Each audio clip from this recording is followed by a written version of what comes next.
Na rapidinha de hoje, a ideia é falar sobre erotismo, contos eróticos,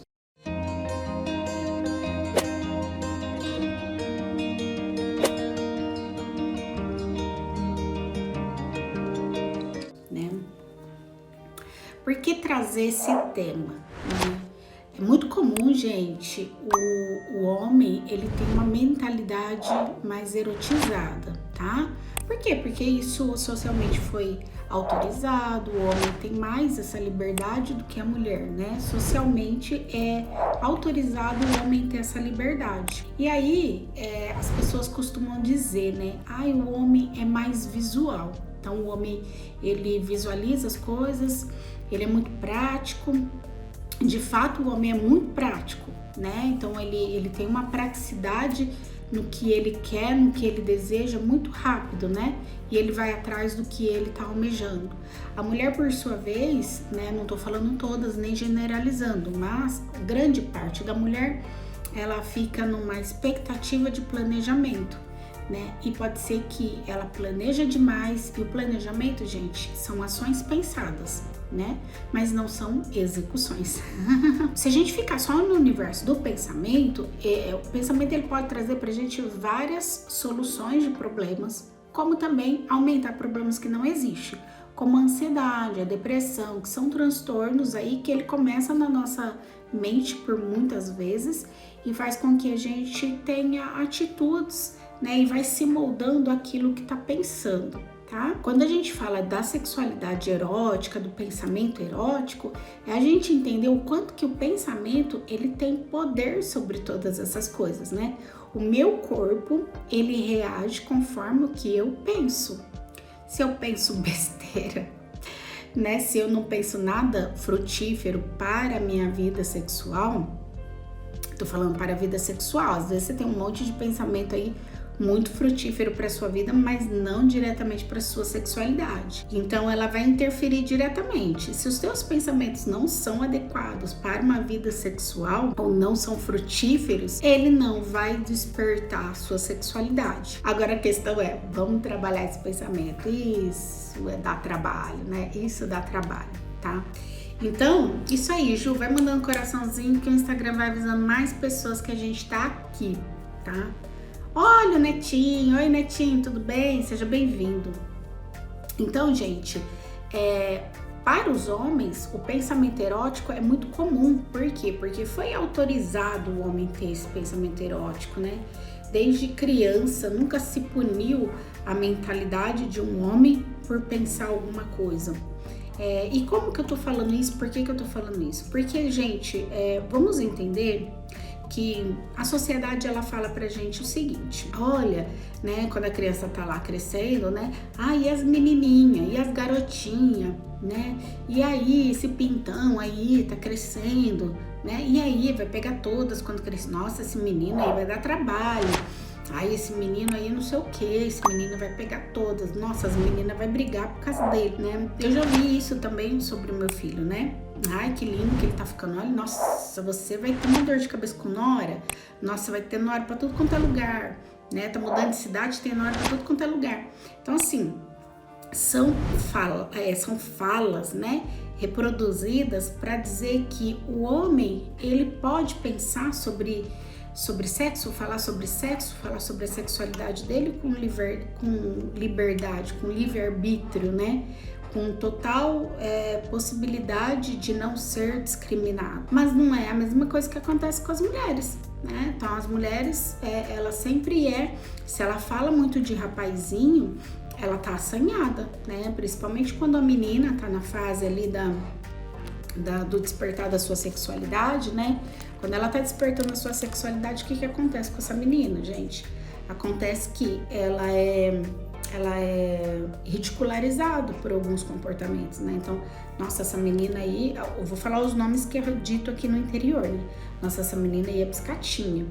Nossa, essa daí só fala de homem, ou menina assanhada, né? Então, gente, essas falas reproduzidas mostram que a mulher, além de não poder falar, né?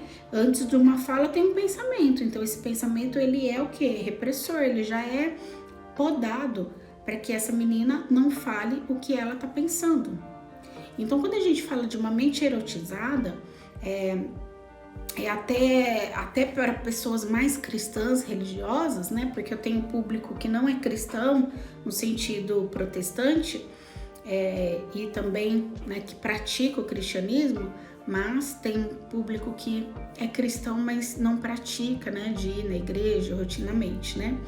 Então, assim, quando para essas pessoas que praticam, né, diariamente ou semanalmente na sua vida, existe uma situação que é muito comum, né, que é a fala, né, de que, pô, se essa menina tá muito assanhada, ela deve estar com o espírito de pombagira, né? Não pode ficar falando de sexo, né? Então, você tem que se preservar pro seu marido. Então, essas falas pré-nupcial, elas são o quê? Elas são propostas que trazem para a mulher uma ideia de que ela não pode falar e nem pensar sobre sexo, tá? Então, por que eu tô falando isso? Eu não tô trazendo o que é certo ou errado, eu só tô dizendo que compromete a liberdade do casamento depois na erotização.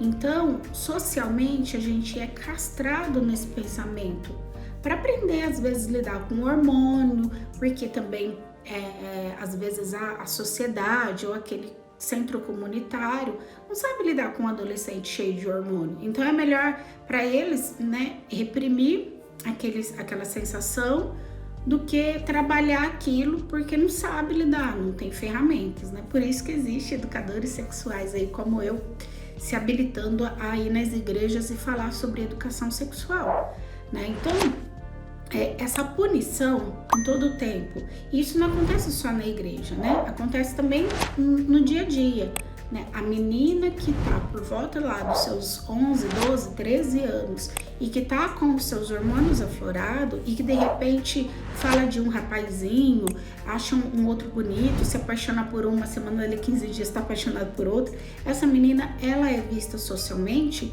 como a safadinha do grupo, como a biscatinha do grupo, como a que é muito promíscua do grupo, né? Então, essa ideia faz o quê? Faz a mulher entender que ela não pode se comportar dessa maneira. Então, se eu não posso me comportar, quando vem o pensamento, a pessoa já faz o quê? O bloqueio do pensamento. Então, ela já bloqueia o pensamento ali. E aí, quando chega no casamento, gente, não tem como virar uma chavinha e falar assim, casei, agora eu posso pensar em sexo. Não, esses resquícios, porque foi uma mulher modelada em todo o tempo a não falar sobre sexo. Então, esses resquícios, eles vão ficar, né? Eu lembro que quando eu me casei, eu passei por essa dificuldade, né? Eu falava pro meu marido, eu não consigo virar a chavinha assim, agora eu posso, agora não é pecado, não consigo fazer isso, né? Então, por 1 mês, 2 meses aí eu tive uma dificuldade, tive que passar por acompanhamento. Por quê? Porque eu não conseguia, aquele negócio estava muito confuso, porque como que agora eu posso, né?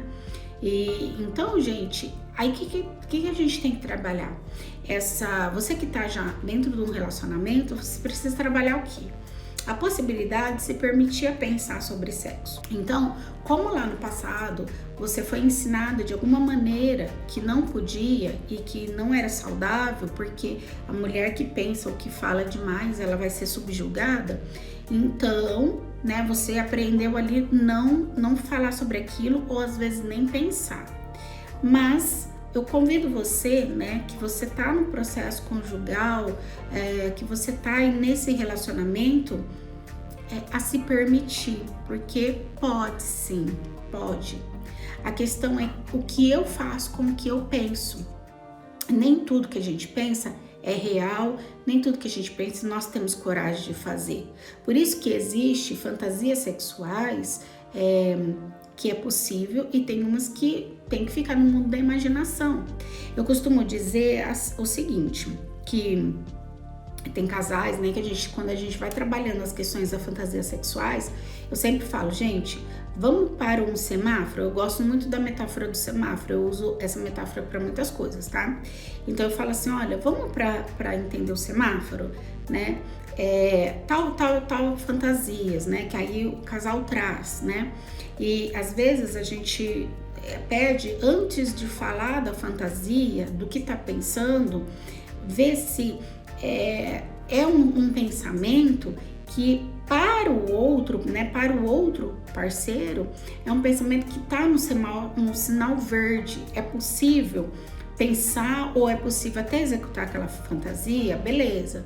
Se não, se está no vermelho, então tem fantasia que não é nem necessária falar para o outro, mas não quer dizer que você não possa pensar.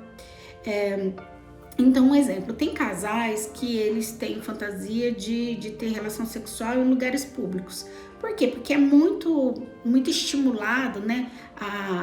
Em novelas, em filmes, casais lá todo romântico transando na praia.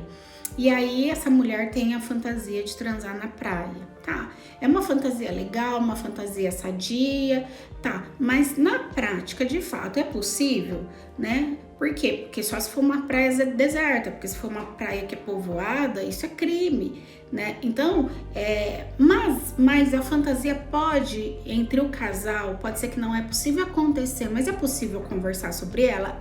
Então, converse sobre essa fantasia, né? E até reproduz ela dentro das quatro paredes aí do seu quarto, imaginando que vocês estão na praia. Então, gente, essa possibilidade de erotização, ela precisa ser explorada, tá? Então, a mulher, ela precisa se dar essa permissão de explorar a sua mente erótica. E para contribuir com isso, eu gosto muito do conto erótico. Por quê? O conto erótico, eu não gosto muito de filme pornô. Eu não oriento filme pornô.